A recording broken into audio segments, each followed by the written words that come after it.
Several years ago, in the land of Portage, a boy was born. This boy was like any other boy, except his brain contained a hidden world. This world, his mind, housed many friendly and happy citizens. They grew as he did, unknowing of the world outside, yet affected by it, just as the boy was affected by them. As his young boy grew into a young man, he developed a stutter. This stutter was not a very big deal, at least to him, but with this stutter came the creatures of silence. These creatures of silence came to the mind from the unexplored land, undeveloped parts of the mind that have never been accessed by anybody. These creatures resembled men, yet their heads were covered by a giant helmet. This helmet had trumpets on the side, and when played, these trumpets silenced everything in the mind, causing the boy outside to either be unable to speak or to have his words flow too quickly for him to be understood. These creatures quickly took over most of the mind, blowing their horns whenever they came across a resident. The boy learned on his own to deal with this problem.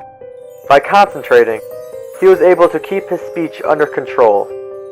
The residents of the mine learned to hide from the creatures of silence, and for a time there was peace. However, as the boy grew, the monsters also grew. They became more and more powerful, playing their horns more and more frequently as the years went on. The boy fought back against his own speech as best he could, but soon it became too much for him to handle alone. He struggled through social situations, barely able to speak, and his anxiety only fed the creatures. Desperate, the boy went to seek help. There was a speech therapist that specialized in this particular problem, and the boy started seeing him. The therapist helped the boy recognize when he was having problems and to be able to focus, thus blocking the creature's advance. This led to the creation of the subconscious. The subconscious was a mental protector, a fighter of monsters. However, the subconscious was unable to slay any of the creatures as it was still too weak. The boy kept going to the therapist, and the subconscious started training.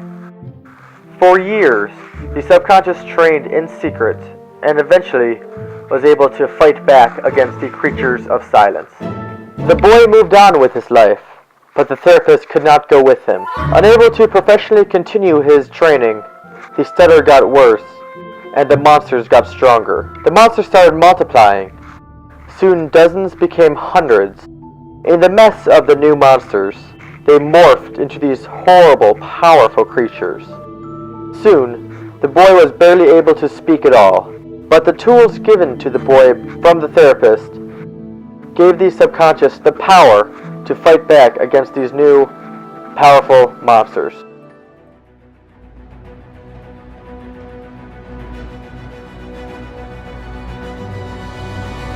In this grave hour, I send to every household of my peoples this message. Spoken with the same depth of feeling for each one of you, as if I were able to cross your threshold and to speak for myself. For the second time in the lives of most of us, we are at war. Over and over again, we have tried to find a peaceful way out of the differences between ourselves, our enemies. We have been forced into a conflict. Such a principle, stripped of all disguise, is surely the mere primitive doctrine that might is right.